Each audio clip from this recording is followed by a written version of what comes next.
Multan smog آفت قرار divisional انتظامیہ کا اتوار کے روز اجلاس طلب۔ ملتان کمشنر کا ڈویژن میں انسداد سموگ کریک ڈاؤن میں تیزی لانے کا حکم۔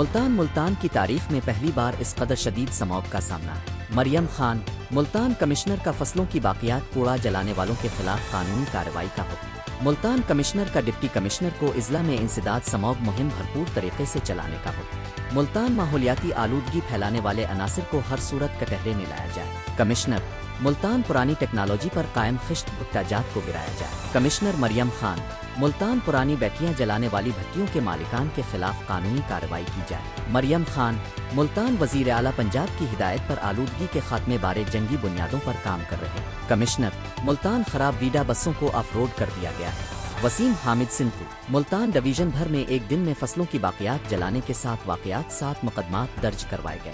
ڈائریکٹر زراعت، ملتان گزشتہ 10 دنوں میں دھواں چھوڑنے والی 418 گاڑیوں کو بند 40 لاکھ روپے جرمانہ کیا گیا۔ ماورن Khan, Multan west management company شہر کے مختلف علاقوں میں پانی کا چھڑکاؤ کر رہی ہے۔ انوار الحق